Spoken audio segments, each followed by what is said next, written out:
Imagine a world where basic things like your groceries or petrol suddenly become luxury items. ఇది ఏదో cinema కథ కాదు. It's a real threat from maritime choke points. ఇవి ప్రపంచ వాణిజ్యానికి vital arteries లాంటివి. ఇక్కడ ఒక్క చిన్న అడ్డంకి జరిగినా దాని రిపెల్ ఎఫెక్ట్స్ సముద్రాన్ని దాటి నేరుగా సామాన్యుడి జేబుపై పడుతుంది. Today let's explore how these narrow water strips control your financial future. అసలు ఈ చోక్ పాయింట్స్ అంటే ఏంటి?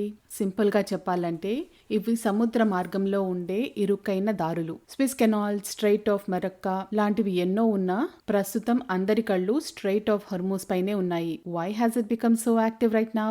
దీనికి 3 ప్రధాన కారణాలున్నాయి. అందులో మొదటిది జియోపొలిటికల్ లెవరేజ్. ప్రస్తుతం ఇరాన్ మరియు అమెరికా మధ్య జరుగుతున్న యుద్ధం వల్ల ఇరాన్ ఈ దారిని ఒక వెపన్ ఆఫ్ ట్రేడ్ లా వాడుతోంది. అంటే ఒక ఆయుధంలా వాడుతోంది. మాపై దాడులు చేస్తే మేము ప్రపంచం మొత్తానికి oil ఆపేస్తామని హెచ్చరిస్తోంది.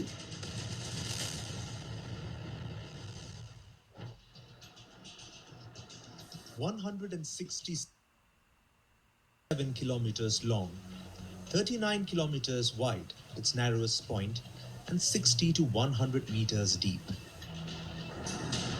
This is the Strait of Hormuz, Iran's most important leverage in this ongoing. రెండవ కారణం ద 21 మైల్ జియోమెట్రీ. ఇక్కడ సముద్రం ఎంత ఇరుకుగా ఉంటుందంటే షిప్స్ వెళ్ళడానికి కేవలం 2 మైళ్ళ వెడల్పు మాత్రమే ఉంటుంది. It is incredibly easy to block with just a few naval mines or small boats. ఇంకా మూడోది, there are no alternatives. Saudi Arabia లాంటి యుఏఈ దేశాలు తమ ఆయిల్ వేరే రూట్లలో పంపాలన్నా పైప్లైన్ల కెపాసిటీ సరిపోదు. So there is simply no plan B for 20 million barrels of oil. ప్రపంచం మొత్తం వాడే ఆయిల్ దాదాపు 21%, 21% ఇక్కడ నుంచే వెళ్ళాలి. అందుకే ఇక్కడ ఒక్క చిన్న సూయజ్ కెనాల్ లాంటి యాక్సిడెంట్ జరిగినా లేదా చిన్న మిలిటరీ అటాక్ జరిగినా it creates a global supply shock. ఈ అడ్డంకుల వల్ల కలిగే main problem sustained inflation. Ships route మారితే ట్రావెల్ టైం పెరుగుతుంది, ఖర్చులు పెరుగుతాయి. ఈ భారం అంతా చివరికి మనపైనే పడుతుంది.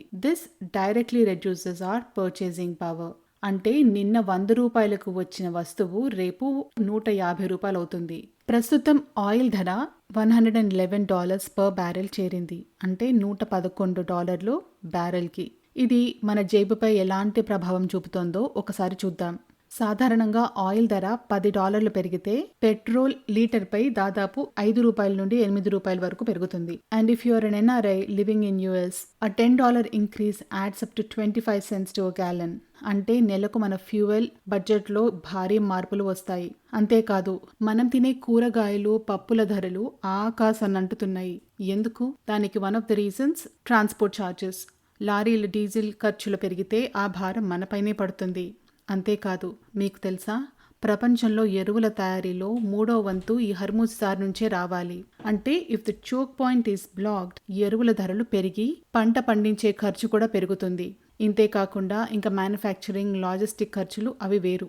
మనం ఆన్లైన్లో ఆర్డర్ చేసే ప్రతి వస్తువు, ప్లాస్టిక్ ప్యాకేజింగ్, చివరికి మన కరెంట్ బిల్లు కూడా ఈ ఆయిల్ ధరలపై ఆధారపడే ఉంటాయి. It's a cascading effect. Oil ధర పెరిగినప్పుడు మన పర్చేసింగ్ పవర్ అంటే కొనుగోలు శక్తి పడిపోతుంది. నిన్న 1000 రూపాయలతో వచ్చిన సామాన్లు ఈరోజు 1200 రూపాయలకి కూడా రావు. మీకు తెలుసా, ఇలాంటి అడ్డంకుల వల్ల ప్రపంచం ప్రతి ఏటా $23.3 బిలియన్ నష్టపోతుంది. ఈ పరిస్థితులలో దేశాల మధ్య డీఎస్కలేషన్, శాంతి చర్చలు చాలా ముఖ్యం. ప్రపంచ రాజకీయాలంటే కేవలం టీవీ వార్తలే కాదు కదా. ఈ విషయాలన్నీ మన వాలెట్పై ప్రభావం చూపే అంశాలే. Understanding these impacts is crucial for our financial planning. Next time మనం ఈ Strait of Hormuz గురించి విన్నప్పుడల్లా always remember it's your pocket at stake. ఈ వీడియో మీకు నచ్చితే లైక్ చేయండి, షేర్ చేయండి. ఇంకా ఇలాంటి మంచి వీడియోల కోసం ఛానల్ని సబ్స్క్రైబ్ చేయండి. Thank you for watching.